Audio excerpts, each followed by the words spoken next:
Hey guys, welcome back to my channel. তো আজকে এখানে সংক্রান্তি আর এখানে না হায়দ্রাবাদে এই ফেস্টিভ্যালটাকে খুব মানে এরা। তো বেসিক্যালি হস্টেলের সবাই মানে যারা আমাদের দেখভাল করে বা ওয়ার্ডেন ওয়ার্ডেন সবাই চলে গেছে বাড়ি। তো 3-4 দিনের জন্য না ওরা মানে খাবার দাবার দেবে না আর কি।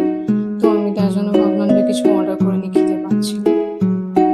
তো দেখাই আমি তোমাদের যে আমি কি অর্ডার আমি এটা ডেইলি কিচেন থেকে একটা মিল অর্ডার করেছি।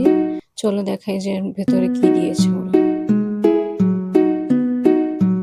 ওরা এখানে দিয়েছে বাসমতি রাইস, আর এখানে একটু ডাল মাখনি আছে, আর এটা ওরা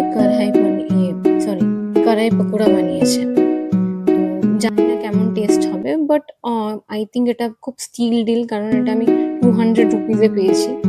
আর তাও বা লাইক হায়দ্রাবাদে যদি সুইগি লাইক কলকাতা থেকে ডিফারেন্স দেখে, একটু সুইগির প্রাইস বেশি হয় বেশিরভাগ এখানে। মানে ভালো মতো যদি কিছু খেতে চাও অ্যাটলিস্ট 300-400 তো পড়বেই মোস্টলি।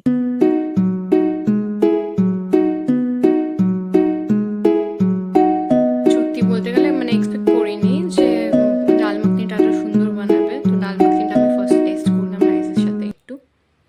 তো দেখি কালাই পাকোড়াটা কেমন বানিয়েছে।